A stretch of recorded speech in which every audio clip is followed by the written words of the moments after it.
Daily ಮಾಧ್ಯಮ follow ಮಾಡಿ ಮತ್ತೆ ಮತ್ತೆ ವಿಸಿಟ್ ಮಾಡ್ತೀರಿ.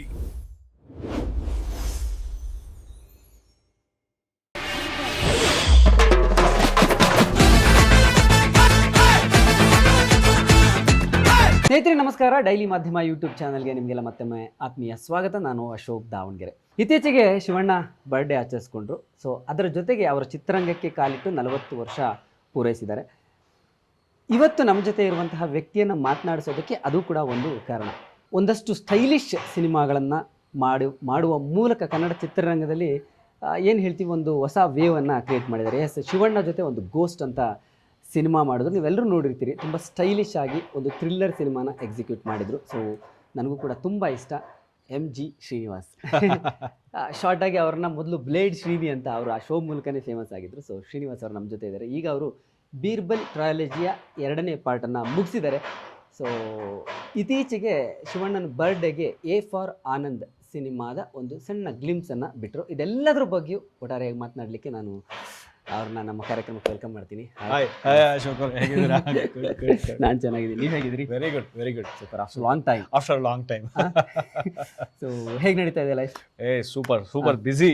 ಆಕ್ಚುಲಾಗಿ ಗುಡ್ ಟು ಬಿ ಬಿಸಿ ಅಂತಾರಲ್ಲ, ಹಂಗೆ ಕೆಲಸ ನಡೀತಾ ಇದೆ. ಬೀರ್ಬಲ್ ಶೂಟಿಂಗ್ ಕಂಪ್ಲೀಟ್ ಆಗಿದೆ part 2 and A for Anand ಇವಾಗ ಸ್ಟಾರ್ಟ್ ಮಾಡ್ತೀವಿ. ಸೊ ಅದ್ರದ್ದು ಸ್ಕ್ರಿಪ್ಟ್, ಇದ್ರದ್ದು ಸ್ಕ್ರಿಪ್ಟ್, ಅದ್ರದ್ದು ಶೂಟು, ಇದ್ರದ್ದು ಶೂಟು. ಸೊ ಕಂಪ್ಲೀಟ್ಲಿ ಬಿಸಿ. ಯಾವಾಗಲೂ ಹಿಂಗೆ ನಡೀತಾ ಇರುತ್ತಲ್ಲ. ನಾನು ನೋಡ್ರೋ ಹಂಗೆ ಒಂದು ಸಿನಿಮಾ ಮಾಡ್ತೀರಿ, ಇನ್ನೊಂದು ಸಿನಿಮಾ ಸ್ಕ್ರಿಪ್ಟು, ಏನೋ ಒಂದು ವರ್ಕ್ ಮಾಡ್ತಾನೆ ಮಾಡ್ತಾ ಇರ್ಬೇಕಂದ್ರೆ ಏನೋ ಒಂದು ಕಂಡು ಹಿಡ್ಕೊಳ್ತಾ ಇರ್ತೀವಲ್ವಾ, ಅಂದ್ರೆ ರಿಸರ್ಚ್ ಮಾಡ್ತಾ ಇರ್ತೀವಿ, ಇನ್ನೊಂದೇನೋ ಆ ಹುಡುಕಾಟ ಕಲಿತಾ ಇದ್ರಲ್ಲೇ ಏನೋ ಒಂದು ಕೆಲಸ ಸಿಗ್ತಾ ಇರುತ್ತೆ. That should keep us always busy ಅಂತ. ಅದಿದ್ರೆ ನಾವು ಬಿಸಿ ಆಗಿರ್ತೀವಿ ಅಂತ. ಬಟ್ ಕೆಲವರು ಹೆಂಗಂದ್ರೆ ಒಂದು ಸಿನಿಮಾ ಮಾಡುವಾಗ ಇನ್ನೊಂದು ಕತೆ ಕೈ ಹಾಕಲ್ಲ, ಅಥವಾ ಇಲ್ಲೇನೋ ಯೋಚನೆ ಮಾಡ್ತಾ ಇರುವಾಗ ಥಾಟ್ಸ್ಗಳು ತುಂಬ ಅಲ್ಲಿ ಮಧ್ಯದಲ್ಲಿ ಏನೋ ಆಗೋ ಸಾಧ್ಯತೆಗಳಿದೆ ಅಂತ. ಬಟ್ ನಿಮಗೆ ಆ ಥರದ್ದು ಏನಾಗಲ್ಲ? ಆಗಲ್ಲ. ಅದು ಯಾವಾಗ ಆಗತ್ತೆ ಅಂದ್ರೆ ಬೇಸಿಕ್ಲಿ ಬರಿಬೇಕಾದ್ರೆ ಮಾತ್ರ ಹಂಗ ಅನ್ಸುತ್ತೆ. ನಾನು ಈ ಕಥೆನ ಬರಿಬೇಕಾದ್ರೆ ಫುಲ್ ಕಂಪ್ಲೀಟ್ಲಿ ಇನ್ವಾಲ್ವ್ ಆಗಿರ್ತೀನಲ್ಲ, ಅವಾಗ ಹಂಗ ಅನ್ಸುತ್ತೆ. ಒಂದ್ ಕತೆ ಮುಗಿಸಿದ್ಮೇಲೆ ನಾನು ಏನ್ ಬೇಕಾದ್ರೂ ಮಾಡ್ಕೊಳ್ತೀನಿ. ಅಂದ್ರೆ ಇವಾಗ ಶೂಟಿಂಗ್ ಹೋಗ್ಬೇಕಾದ್ರೆ ಏನೋ ಒಂದು ಐಡಿಯಾ ಬರುತ್ತೆ, ಆ ಥಾಟ್ನೆಲ್ಲ ಒಂದ್ ಕಡೆ ಡೆವಲಪ್ ಮಾಡಕ್ ಸುಮ್ನೆ ಒಂದಷ್ಟು ಜನ ರೈಟರ್ಸ್ ಹೇಳಿರ್ತೀನಿ. ಆ ಶೂಟಿಂಗ್ ಮುಗಿದಾದ್ಮೇಲೆ ಪೋಸ್ಟ್ ಪ್ರೊಡಕ್ಷನ್ ನಾನು 2 ಟೈಮಲ್ಲಿ ಮಾತ್ರ ಬೇರೆ ಯಾವ ಕೆಲಸನೂ ಮಾಡಲ್ಲ. ಒಂದು ಬರಿಬೇಕಾದ್ರೆ ಇನ್ನೊಂದು ಎಡಿಟಿಂಗ್ ಮಾಡಬೇಕಾದ್ರೆ. ಯಾಕಂದ್ರೆ ಎಡಿಟಿಂಗ್ ನೋಡ್ಬೇಕಾದ್ರೂ ಅಷ್ಟೇನೆ ತುಂಬಾ ಒಂದೇ ಮೂಡಲ್ಲಿ ಕಟ್ ಮಾಡ್ತಾ ಇರ್ತೀವಿ, ಎಡಿಟ್ ಮಾಡ್ತಾ ಇರ್ತೀವಿ, ಫ್ಲೋ ಇರುತ್ತೆ. ಸೊ ಆ 2 ಟೈಮಲ್ಲಿ ಮಾತ್ರ ನಾನು ಯಾವ ಬೇರೆ ಕೆಲಸಕ್ಕೆ ಕೈ ಹಾಕಲ್ಲ. ಅದು ಬಿಟ್ರೆ ಆ ಮಿಕ್ಕಿದ ಟೈಮಲ್ಲಿ ರಿಸರ್ಚ್ ಮಾಡ್ತಾ ಇರ್ತೀನಿ. ಯಾವ್ದೋ ಒಂದು ಐಡಿಯಾ ಸಿಕ್ತು ಅಂದ್ರೆ ಸುಮ್ಮನೆ ಡೆವಲಪ್ ಮಾಡ್ಕೊಂಡು ಐಡಿಯಾಸ್ ಹಾಕೊಂಡು ಹೋಗ್ತಾ ಇರ್ತೀನಿ. ಯಾವಾಗ ಒಂದ್ಸಲಿ ಫ್ರೀ ಸಿಗುತ್ತೆ, ಒಂದು ಗ್ಯಾಪ್ ಸಿಗುತ್ತೆ, ಅವಾಗ ಬರೆಯಕ್ಕೆ ಸ್ಟಾರ್ಟ್ ಮಾಡ್ಬಿಡ್ತೀನಿ ಅದನ್ನ. ನೀವು ರೈಟರು, ಡೈರೆಕ್ಟರು, ಆಕ್ಟರು 3 ಕೂಡ. ಯಾವ್ದು ನಿಮಗೆ ತುಂಬಾ ಚಾಲೆಂಜಿಂಗ್? ಇಲ್ಲ, ರೈಟಿಂಗ್ ಯಾವಾಗಲೂ ಚಾಲೆಂಜಿಂಗ್ ಅಲ್ವಾ. Most toughest part writing. ನಾವು ಬರಿಬೇಕಾದ್ರೆ ಈ ಕತೆ ಈ ವರ್ಷ ರಿಲೀಸ್ ಆಗಲ್ವಲ್ಲ, ಮುಂದಿನ ವರ್ಷನೋ ರಿಲೀಸ್ ಆಗ್ಬೋದು. ನಾನು ಆ ಟ್ರೆಂಡಿಗೆ ಏನ್ ಬೇಕಾಗುತ್ತೆ ಅಂತ ಅದ್ರ ಬಗ್ಗೆ ರಿಸರ್ಚ್ ಮಾಡಿ ಅದ್ರ ಬಗ್ಗೆ ಬರಿಬೇಕು ನಾನು. ಸೊ ಅದು ಕಷ್ಟ. ಕರೆಕ್ಟ್. ಕೆಲವು ಸಲ ಗೊತ್ತೇ ಇರಲ್ಲ ಯಾವಾಗ ರಿಲೀಸ್ ಆಗುತ್ತೆ ಅಂತ ಹೇಳಕ್ಕಾಗಲ್ಲ. ಇವಾಗ ಗೋಸ್ ತುಂಬಾ ಫಾಸ್ಟ್ ಆಗಿ ಆಗೋಯ್ತು. ಕೋವಿಡ್ ಟೈಮಲ್ಲಿ ಅದು ಬರ್ದಿದ್ದು ನಾನು ಕತೆ. ಕೋವಿಡ್ ಟೈಮಲ್ಲಿ ಶ್ರೀನಿವಾಸ ಇದು ಓಲ್ಡ್ ಮಾಂಗ್ ಶೂಟಿಂಗ್ ನಡೀತಾ ಇತ್ತು. ಇನ್ ಬಿಟ್ವೀನ್ ಶೂಟಿಂಗ್ ಆಗೋದು, ಯಾವಾಗ ಲಾಕ್ಡೌನ್ ಓಪನ್ ಆಗೋದು ಶೂಟಿಂಗ್ ಮಾಡ್ತಾ ಇದ್ವಿ, ಲಾಕ್ಡೌನ್ ಕ್ಲೋಸ್ ಆದ ತಕ್ಷಣ ಮನೇಲಿ ಬರ್ತಾ ಇದ್ವಿ. ಸೊ ಆ ಟೈಮಲ್ಲಿ ಗೋಸ್ ಕತೆ ಬರ್ದ್ಬಿಟ್ಟಿದೆ. ಸೊ ಓಲ್ಡ್ ಮಾಂಗ್ ರಿಲೀಸ್ ಆದ ತಕ್ಷಣ ಶಿವಣ್ಣನ ಕತೆ ಹೇಳಿದ ತಕ್ಷಣ ಇಷ್ಟ ಆಯ್ತು, ಅನೌನ್ಸ್ ಮಾಡಿದ್ವಿ, ಶೂಟಿಂಗ್ ಸೆಟ್ ಮಾಡಿದ್ವಿ, ಮುಗಿಸ್ಬಿಟ್ವಿ. ಸೊ ತುಂಬಾ ಫಾಸ್ಟ್ ಆಗಿ ಆಗೋಯ್ತು ಅದು. ಸೊ ಹಾಗಾಗಿ ಕೆಲವೊಂದ್ಸಲಿ ತುಂಬಾ ಬೇಗ ಆಗೋಯ್ತು. ಸೊ ಬೀರ್ಬಲ್ ಟ್ರಯಾಲಜಿ 3 ಪಾರ್ಟಲ್ಲಿ ಬರುತ್ತೆ. ಸೊ ಒಂದು successful cinema first part. So part 2 ಈಗ ಆಲ್ಮೋಸ್ಟ್ ಕಂಪ್ಲೀಟ್ ಆಗಿದೆ, ರಿಲೀಸಿಗೆ ರೆಡಿ ಇದೆ, ಎಲ್ಲ ಆಗೋಯ್ತು. ಶೂಟಿಂಗ್ ಆಗೋಯ್ತು, ಫೈನಲ್ ಮಿಕ್ಸಿಂಗ್ ಆಗೋಯ್ತು. ಮೊನ್ನೆ ಫೋನ್ ಮಾಡಿದಾಗ ರೀ ರೆಕಾರ್ಡಿಂಗ್ ಫೈನಲ್ ನೋಡ್ತಾ ಇದ್ದೆ. ಸೊ ಫೈನಲ್ ಮಿಕ್ಸಿಂಗ್ ನಲ್ಲಿ ಹೇಗೆ ಬಂದಿದೆ ನಿಮ್ಗೆ ಒಬ್ಬ ಡೈರೆಕ್ಟರ್ ಆಗಿ ಈಗ ನಿಮ್ಮ ಸಿನಿಮಾ ಡೆಫಿನೆಟ್ಲಿ ಸಿ ಅದು ಏನೋ ಒಂದು ಇವತ್ತು ಜನರೇಷನ್, ಇವತ್ತಿರೋ ಆಡಿಯನ್ಸ್ಗೆ ಸುಮಾರಾಗಿದೆ ಅಂತ ನಾವು ತೋರ್ಸಕ್ ಆಗೋದೇ ಇಲ್ಲ. It has to be extraordinary. ಇವಾಗ ಆಡಿಯನ್ಸ್ಗೆ ಸಿನಿಮಾ ಹೆಂಗಿದೆಯಪ್ಪ, ಓಕೆ ಪರವಾಗಿಲ್ಲ, ಅದು ಬರ್ಲೇಬಾರ್ದು, ಅವ್ನು ಹೋಗೋದೇ ಇಲ್ಲ ಥಿಯೇಟರ್ಗೆ. ಸಖತ್ತಾಗಿದೆ ಅಂದ್ರೆ ಮಾತ್ರ ಹೋಗುತ್ತೆ. ಯಾವ ತರ ಕಾಂಟೆಂಟ್ ಇರ್ಬೋದು, ಟೆಕ್ನಿಕಲ್ ಇರ್ಬೋದು. ಆ ಸಖತ್ತಾಗಿದೆ ಅನ್ನೋ ಪದನ ಆಡಿಯನ್ಸ್ ಬಾಯಲ್ಲಿ ಬರ್ಸಕ್ ಏನೇನ್ ಬೇಕೋ ಅದೆಲ್ಲ ಮಾಡ್ಬೇಕಾಗಿತ್ತು. ಆಸ್ ಫಿಲ್ಮ್ ಓಕೆ ಪರವಾಗಿಲ್ಲ, ಚೆನ್ನಾಗಿದೆ, ಅದೆಲ್ಲ ಸೂಪರ್ ಆಗಿದೆ, ಅಲ್ಟಿಮೇಟ್ ಆಗಿದೆ, ಸಖತ್ತಾಗಿದೆ. ಈ 3 ಪದದಲ್ಲೇ ಓಡಾಡ ಕರೆಕ್ಟ್ ಅಲ್ವಾ? ಎಕ್ಸಾಕ್ಟ್ಲಿ, ಚೆನ್ನಾಗಿ ಅರ್ಥ ಏನೇನ್ ಮಾಡ್ಕೊಂಡಿದ್ದೀರಿ. ಬೇಕೋ ಅದೆಲ್ಲ ಪ್ರಯತ್ನ ಮಾಡ್ತಾ ಇರ್ತೀವಿ. ಓಕೆ, ಇದೊಂಥರ thriller subject. Thriller, it's legal thriller. Case 1 legal thriller, case 2 ಬೇರೆ ಕೇಸು, ಓಕೆ, ಅದು legal thriller. Yes yes. So ಈ ಥರದ ಕಥೆಗಳನ್ನ ಹುಡುಕುವಾಗ ಅಂದರೆ ಏನು ರಿಯಲ್ ಯಾವುದಾದ್ರೂ ಘಟನೆಗಳನ್ನ, ಇನ್ಸಿಡೆಂಟ್ಗಳನ್ನ ನೀವು ಏನಾದರೂ ಅಡಾಪ್ಟ್ ಮಾಡ್ಕೊಳ್ತೀರಾ ನಿಮ್ಮ ರೈಟಿಂಗ್? ಹೌದು, ಅಂದ್ರೆ ಹುಡುಕ್ತಾ ಇರ್ತೀವಿ. ಇವಾಗ ಗೋಸ್ಟ್ ಕೂಡ ಅಷ್ಟೇನೆ. ಒಂದು ಆಕ್ಚುಲ್ ಆಗಿ ಒಂದು ಪೇಪರ್ ಆರ್ಟಿಕಲ್ ಅಲ್ಲಿ ಬಂದಿತ್ತು.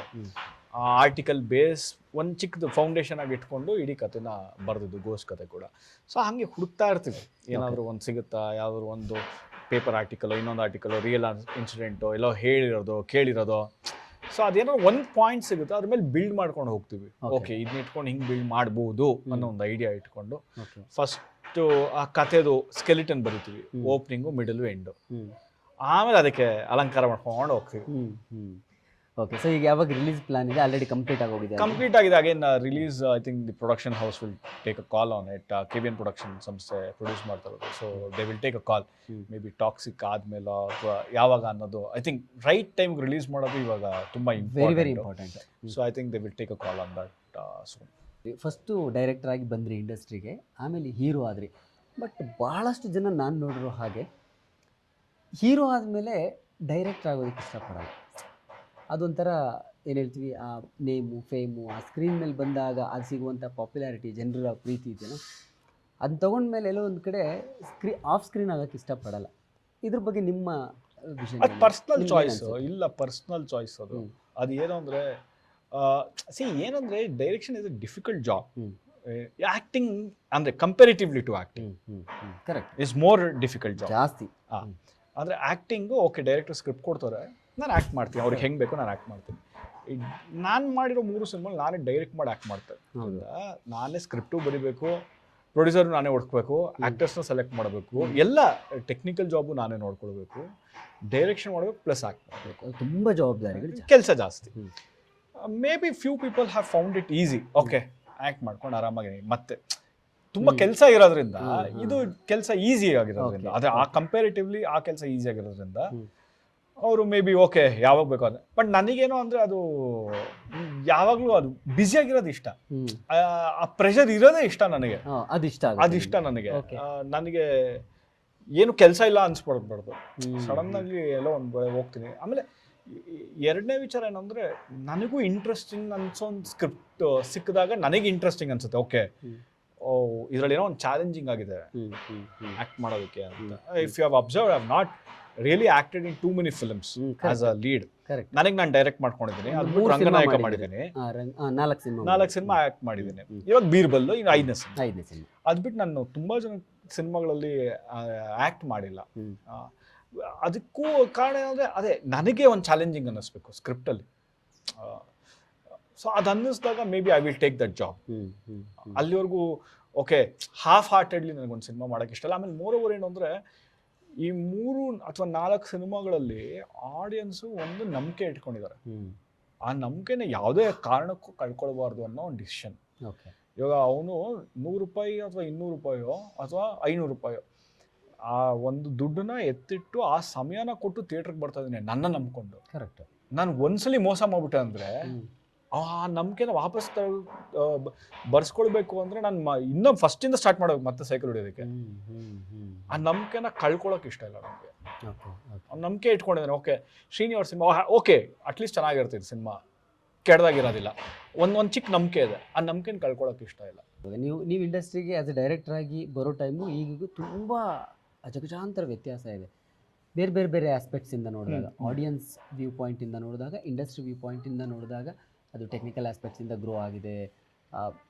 ಏನು ಹೇಳ್ತೀವಿ, ಸಿನಿಮಾ ಮೇಕಿಂಗ್ ಸಾಕಷ್ಟು ಬದಲಾಗಿದೆ, ಟ್ರೆಂಡ್ ಚೇಂಜ್ ಆಗಿದೆ, ಏನೇನೇನೇನೊಂದಷ್ಟು ಆಗಿದೆ. ಆಡಿಯನ್ಸು ಕೂಡ ಅವ್ರಿಗೂ ಕಾಂಟೆಂಟ್ ಅನ್ನೋದು ಓವರ್ಲೋಡ್ ಆಗಿದೆ.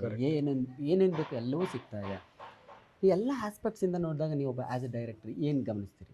Challenging of course. ಏನಂದರೆ ಆಡಿಯನ್ಸ್ಗೆ ಇವತ್ತು ಎಲ್ಲ ಥರದ್ದು ಎಲ್ಲ ಲ್ಯಾಂಗ್ವೇಜ್ ಕಂಟೆಂಟು ಮನೇಲಿ ಕುತ್ಕೊಂಡು ನೋಡ್ಬೋದು. ಸೊ ಕಂಟೆಂಟ್ ಎಲ್ಲ ನೋಡ್ಬಿಟ್ಟಿರ್ತಾರೆ. ಅದು ಬಿಟ್ಟು ವಿಭಿನ್ನವಾಗಿ ಏನು ಕಂಟೆಂಟ್ ಕೊಡ್ತೀರಾ? ಇವಾಗ ನೀವು ಸುಮ್ಮನೆ ಕಾಮಿಡಿ ಮಾಡ್ತೀರಾ, ಅದು ಯೂಟ್ಯೂಬಲ್ಲಿ ನೋಡ್ಕೊಡ್ತೀರಾ. ಸುಮ್ಮನೆ ಏನೋ ಒಂದು ಸುಮ್ಮನೆ ಜನರಲ್ ಥ್ರಿಲ್ಲರ್ ಮಾಡ್ತಾರೆ, ಅದು ಯಾವುದೋ ಒಂದು OTT ಚಾನಲ್ ಮಾಡ್ತಾರೆ. ಥಿಯೇಟ್ರಿಕಲ್ ಎಕ್ಸ್ಪೀರಿಯನ್ಸ್ ಅನ್ನೋದು ಥಿಯೇಟ್ರಿಗೆ ಬಂದಾಗ ಏನು experience, that is challenging definitely. ಅದೆಲ್ಲವನ್ನು ಮೀರಿದ್ದೇನೋ ಏನೋ ಒಂದು ಥಿಯೇಟ್ರಲ್ಲಿ ಏನೋ ಸಿಗುತ್ತೆ, ಅದು ಯಾವುದಾದ್ರೂ ವಿಚಾರ ಇರ್ಬೋದು, ಕ್ರೌಡ್ ವಿಚಾರ, ಏನೋ ಒಟ್ಟಿಗೆ ಒಂದು ಕಮ್ಯುನಿಟಿ ವ್ಯೂವಿಂಗ್ ಅಲ್ಲಿ ಅದು ಮಜಾ ಅನಿಸ್ಬೇಕು ಯಾವಾಗಲೂ. Exactly correct. ಅದನ್ನ ಹೆಂಗ್ ಡೆಲಿವರ್ ಮಾಡೋದು ಅನ್ನೋದಕ್ಕೆ we have to work around it. ಎರಡನೇದಂದ್ರೆ it's challenging because as an industry ನಾವು ಎಲ್ಲರೂ ಕನ್ಸಿಸ್ಟೆಂಟ್ ಆಗಿ ವರ್ಕ್ ಮಾಡಬೇಕು. ಅಂದ್ರೆ ನಮ್ಮ ಇಂಡಸ್ಟ್ರಿಲಿ ಮಾತ್ರ ಒಂಚೂರು ಕನ್ಸಿಸ್ಟೆನ್ಸಿ ಇವಾಗ ಕಡಿಮೆ ಇದೆ. ಸೊ ನಮ್ಮ ಆಡಿಯನ್ಸು ಕನ್ನಡ ಚಿತ್ರಗಳ ಮೇಲೆ ಇರೋಂಥ ಒಂದು ಟ್ರಸ್ಟ್ ವ್ಯಾಲ್ಯೂ ಅಥವಾ ನಂಬಿಕೆ ಕಡಿಮೆ ಇದೆ comparative to other language. Exactly. ಅಂದ್ರೆ ಇವಾಗ ತಮಿಳ್ ಸಿನಿಮಾ ಚೆನ್ನಾಗಿದೆ ಅಂತ ಇಬ್ರು ಹೇಳಿದ್ರು ಆ ತಮಿಳ್ ಸಿನಿಮಾ ಅಥವಾ ತೆಲುಗು ಸಿನಿಮಾ ನೋಡ್ತಾರೆ ಅಥವಾ ಮಲಯಾಳಂ ಸಿನಿಮಾ ನೋಡ್ತಾರೆ. ಕನ್ನಡ ಸಿನಿಮಾ ಚೆನ್ನಾಗಿದೆ ಅಂತ 20 ಜನ ಹೇಳ್ಬೇಕು.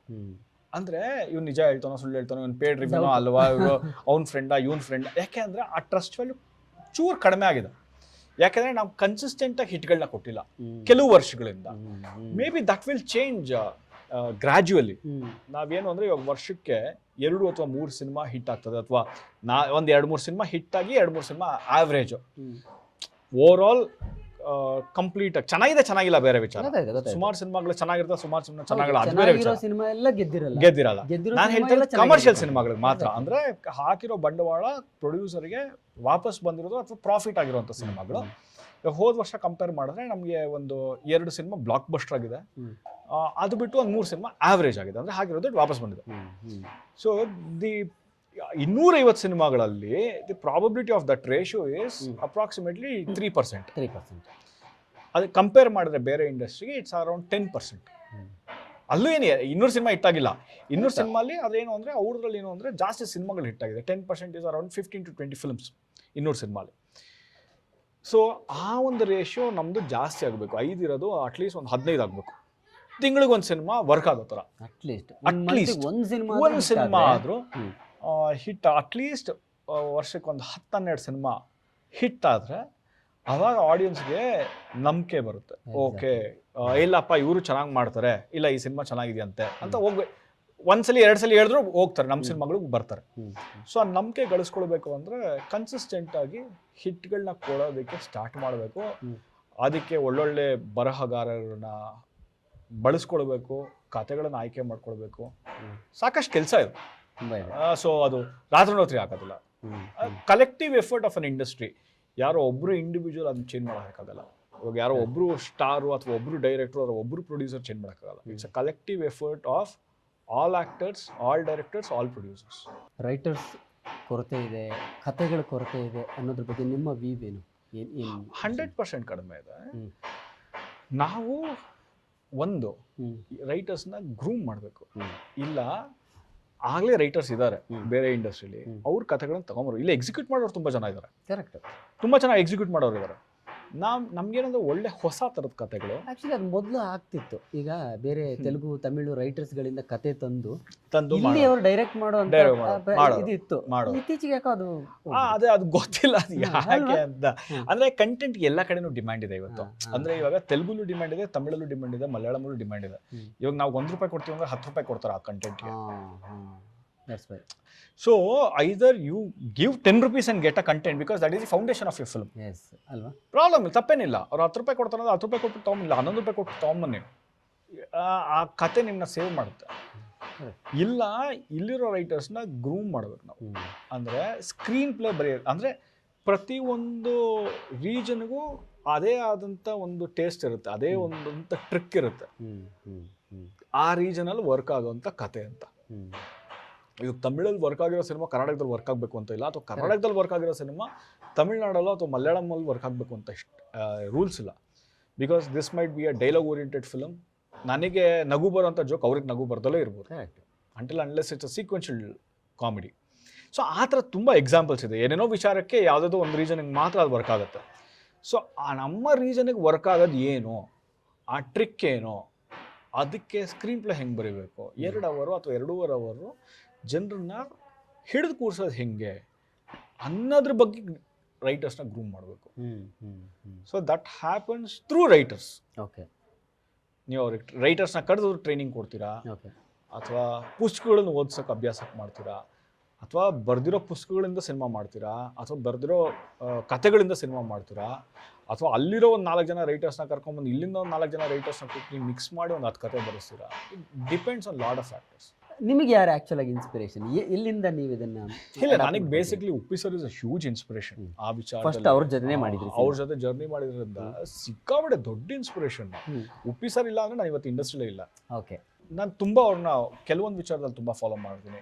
ಯಾಕಂದ್ರೆ ಉಪ್ಪಿ ಸರ್ ಹೆಂಗೆ ಅಂದ್ರೆ ಹೊಸಬ್ರಿಗೆ ಅವ್ರ ಟ್ಯಾಲೆಂಟ್ ಇದೆಯಾ ಕರೆದ್ಬಿಟ್ಟು ಅವಕಾಶ ಕೊಡ್ತಾರೆ. ಅದನ್ನ ನಾನು ಬೆಳೆಸ್ಕೊಳ್ತಾ ಬಂದಿದ್ದೀನಿ. ಇವ್ರಲ್ಲಿ ಏನೋ ಟ್ಯಾಲೆಂಟ್ ಇದೆಯಾ ಕರೆದ್ಬಿಟ್ಟು ಅವಕಾಶ ಕೊಡ್ತೀನಿ ಇವತ್ತು.